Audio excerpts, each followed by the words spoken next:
Hi friends, మీ PAN card పోయిందని tension పడకండి. ఒక వారం లోపే మీ ఇంటికి పాన్ కార్డ్ వచ్చేలా ఎలా అప్లై చేయాలో ఈ వీడియోలో చూపించాను. అంతేకాకుండా మీ పాన్ కార్డ్ నెంబర్ గుర్తు లేకపోయినా కూడా పాన్ వివరాలు ఎలా తెలుసుకోవాలనే విషయాన్ని కూడా ఈ వీడియోలో చాలా క్లియర్‌గా స్టెప్ బై స్టెప్ ఎక్స్‌ప్లెయిన్ చేశాను. కాబట్టి వీడియోని స్కిప్ చేయకుండా చివరి వరకు చూడండి. మీకు వీడియో ఉపయోగపడితే తప్పకుండా లైక్ చేసి షేర్ చేసి సబ్స్క్రైబ్ చేయండి. ఈ వీడియోలో పాన్ కార్డ్ రీప్రింట్ ఎలా చేయాలి, ఎంత ఫీజు ఉంటుంది, ఏ డీటెయిల్స్ అవసరం, ఓటీపీ ఎలా వస్తుంది, పేమెంట్ ఎలా చేయాలి, కార్డ్ ఎక్కడికి వస్తుంది అన్నది స్టెప్ బై స్టెప్ చూపిస్తాను. కాబట్టి వీడియోని స్కిప్ చేయకుండా చివరి వరకు చూడండి. మన ఛానల్ని ఎవరైనా కొత్తగా చూస్తున్నట్లయితే ఇప్పుడే లైక్ చేసి సబ్స్క్రైబ్ చేయండి. ముందుగా మీ మొబైల్లో క్రోమ్ ఓపెన్ చేసి pan card reprint protein official అనేసి సెర్చ్ చేయండి. సెర్చ్ చేసిన తర్వాత మీకు ఇక్కడ ఫస్ట్ వెబ్సైట్ కనబడుతుంది, దానిపైన క్లిక్ చేయండి. అదే అఫీషియల్ కార్డ్ అనమాట. ఇప్పుడు ఇక్కడ నుంచి ఇలా వస్తుంది, పేజ్ ఓపెన్ అవుతుంది, ఇలా ఇంటర్ఫేస్ వస్తుంది చూడండి. ఇక్కడ 50 రూపీస్ అని వస్తుంది. మనం దీనికి పే చేయాల్సింది 50 రూపీస్ మాత్రమే. ఇక్కడ PAN number, Aadhaar number, date of birth, ఈ డీటెయిల్స్ అన్ని కరెక్ట్గా ఇవ్వాలి. మీ పాతది ఏదైతే పాన్ కార్డు ఉందో సేమ్ అవే డీటెయిల్స్ ఇక్కడ ఇచ్చినట్లయితే మీకు ఆ పేజ్ ఓపెన్ అవుతుంది. చూడండి, ఇక్కడ month, year, PAN card number same మీ పాత కార్డులో ఎలా అయితే ఉన్నదో సేమ్ అదే విధంగా ఇక్కడ ఎంటర్ చేసేయండి. మొత్తం అదంతా ఎంటర్ చేసిన తర్వాత ఇక్కడ చిన్న బ్లూ బాక్స్ అని కనబడుతుందా, దాని మీద టిక్ మార్క్ చేసేసి ఇక్కడ కిందికి కొంచెం స్క్రోల్ డౌన్ చేయాలి. స్క్రోల్ డౌన్ చేస్తే ఇక్కడ కనబడుతుంది చూడండి, ఐఎమ్ నాట్ ఏ రోబోట్ అనేసి దాని మీద క్లిక్ చేయండి. తర్వాత సబ్మిట్ పైన క్లిక్ చేయాలన్నమాట. ఇప్పుడు చూడండి, ఇక్కడ నేను క్లిక్ చేస్తున్నాను, ఐఎమ్ నాట్ ఏ రోబోట్ అనేసి క్లిక్ చేసిన తర్వాత సబ్మిట్ పైన క్లిక్ చేయాలి. ఇప్పుడు మీకు ఇలా ఒక పేజ్ అయితే ఓపెన్ అవుతుంది. ఇక్కడ హోమ్ బటన్ పైన క్లిక్ చేయండి, మళ్ళీ ఇలా ఓపెన్ అవుతుంది. ఇక్కడ నుంచి కొంచెం స్క్రోల్ డౌన్ చేసినట్లయితే ఇక్కడ చూడండి, రీప్రింట్ పాన్ కార్డ్ అనేసి కనబడుతుందా, దానిపైన క్లిక్ చేయండి. అక్కడి నుంచి మళ్ళీ ఈ వెబ్సైట్ అనేది మళ్ళీ ఓపెన్ అవుతుంది. ఇలా ఓపెన్ అయిన తర్వాత ఇక్కడ పాన్ నెంబర్ ఒక్కటి ఎంటర్ చేయండి. ఎంటర్ చేసిన తర్వాత ఆటోమేటిక్గా అది ఆధార్లో ఏదైతే అడ్రస్ ఉందో సేమ్ అడ్రస్కి మీ పాన్ కార్డు వచ్చే విధంగా అడ్రస్ అన్ని అదే ఫిల్ చేసేసుకుంటుంది. తర్వాత ఇక్కడ లాస్ట్లో చివరిలో చూడండి, ఒకసారి సెండ్ ఓటీపీ కావాలి మనకి. ఇప్పుడు సెలెక్ట్ ఫ్రమ్ ఓటీపీ అనేసి కనబడుతుంది. ఈమెయిల్ ఐడికి కావాలా, మొబైల్ నెంబర్ కావాలనేసి అడుగుతుంది. మీకు ఏదైతే దానికి అవైలబుల్గా ఉంటే దానికి సెట్ చేసి పెట్టుకోండి.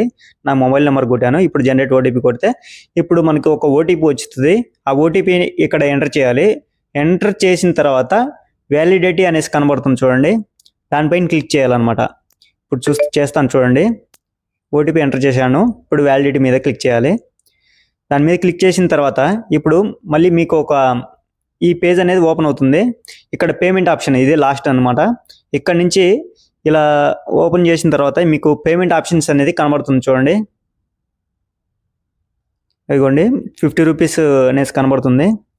అలా స్క్రోల్ డౌన్ చేస్తే మీకు ప్రొసీడ్ టు పేమెంట్ అనేసి ఒక ఆప్షన్ కనబడుతుంది. ఆ అగ్రీ అనేసి క్లిక్ చేసి ప్రొసీడ్ టు పే నొక్కేసేయండి. తర్వాత ఇక్కడ నుంచి కొంచెం స్క్రోల్ డౌన్ చేస్తే పే కన్ఫర్మ్ అనేసి ఆప్షన్ కనబడుతుంది, దాని మీద క్లిక్ చేయండి. ఇప్పుడు సింపుల్గా మీకు పేమెంట్ ఆప్షన్లోకి వెళ్ళిపోతుంది. ఇక్కడ నుంచి మీ ఏదైతే యాప్ నుంచి పేమెంట్ చేస్తారో ఆ యాప్ నుంచి మీరు ఇక్కడ పేమెంట్ చేసినట్లయితే చూడండి, నేను చేస్తాను ఒకసారి. ఇక్కడ చూసుకున్నట్లయితే కొన్ని ఆప్షన్స్ చూపిస్తుంది, పేటిఎం, ఫోన్పే ఇలా అనేసి. ఫోన్పే నుంచి చేస్తున్నా చూడండి, దానిపైన క్లిక్ చేసి ఇప్పుడు మీకు ఒక పేమెంట్ ప్రాసెస్ పూర్తవుతుంది. ఇక్కడ నుంచి పేమెంట్ కన్ఫర్మ్ చేసేయండి. కన్ఫర్మ్ చేసిన తర్వాత మీకు 6 to 7 వర్కింగ్ డేస్లలో మీ ఇంటికి పోస్ట్లో మీ ఇంటికి వస్తుంది అనమాట. అది ఇప్పుడు పాన్ డీటెయిల్స్ అసలుకి తెలియదు అనే వాళ్ళకి ఇప్పుడు చూపిస్తాను అనమాట ఎలా చేసుకోవాలనేది. అయితే ఇక్కడ మీరు 10th చదివి ఉండాలి. 10th చదివిన తర్వాత మీకు 10th క్లాస్లో హాల్ టికెట్ నెంబర్ ఉంటుంది.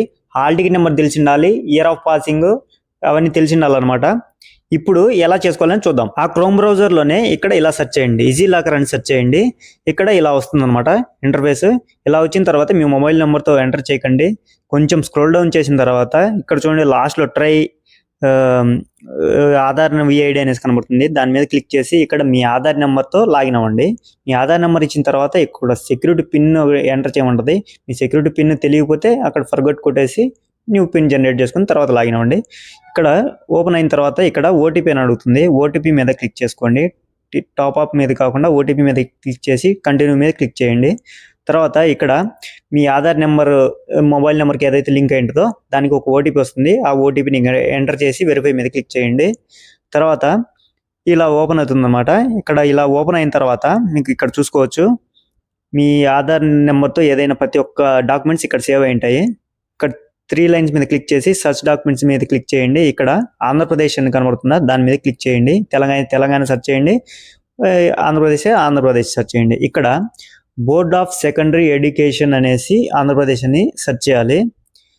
సెర్చ్ చేసిన తర్వాత మనకి ఇక్కడ చూడండి, మళ్ళీ సెర్చ్ చేస్తున్నాను. ఇక్కడ ఫస్ట్ మెయిన్ ఏంటంటే స్టేట్. ఇక్కడ చూడండి ఫిల్టర్లు ఉన్నాయి కదా, ఇక్కడ స్టేట్ అవన్నీ సెర్చ్ చేసుకోవాలన్నమాట. ఆంధ్రప్రదేశ్ సెర్చ్ చేసినాను. తర్వాత కేటగిరీ వచ్చేసి ఇప్పుడు స్టేట్ గవర్నమెంట్ ఇక్కడ ఏదంటే ఎడ్యుకేషనల్ లెర్నింగ్, దాని మీద ఓకే మీద క్లిక్ చేసిన తర్వాత ఇక్కడ బోర్డ్ ఆఫ్ సెకండరీ ఎడ్యుకేషన్ అనేసి ఆంధ్రప్రదేశ్ అనేసి సెర్చ్ చేయాలి. ఆంధ్రప్రదేశ్ సెర్చ్ చేయండి, లేకపోతే తెలంగాణ అయితే తెలంగాణ సెర్చ్ చేయండి. తర్వాత ఇలా ఓపెన్ అవుతుంది అనమాట. ఇక్కడ లాగిన్ అయిపోండి. ఇప్పుడు చూడండి, ఇక్కడ నుంచి ఇలా యారో మార్క్ మీద క్లిక్ చేసిన తర్వాత ఇక్కడ ఫస్ట్ వచ్చింది చూడండి, board of secondary education Andhra Pradesh అని, దాని మీద క్లిక్ చేయండి. కొంచెం స్క్రోల్ డౌన్ చేసిన తర్వాత క్లాస్ 10 మార్క్ షీట్ అని కనబడుతుంది, దాని మీద క్లిక్ చేయండి.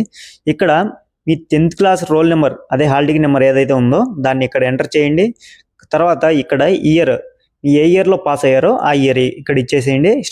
స్ట్రీమ్ అనేది ఏంటంటే మీరు రెగ్యులరా ప్రైవేట్ అనేసి అడుగుతుంది, అది ఏదైతే అది అక్కడ ఇచ్చేసేయండి. తర్వాత కింద టిక్ బాక్స్ మీద టిక్ చేసేసి తర్వాత కొంచెం స్క్రోల్ డౌన్ చేసిన తర్వాత ఇక్కడ చూడండి గెట్ డాక్యుమెంట్ అని కనబడుతుంది, గెట్ డాక్యుమెంట్ మీద క్లిక్ చేయండి.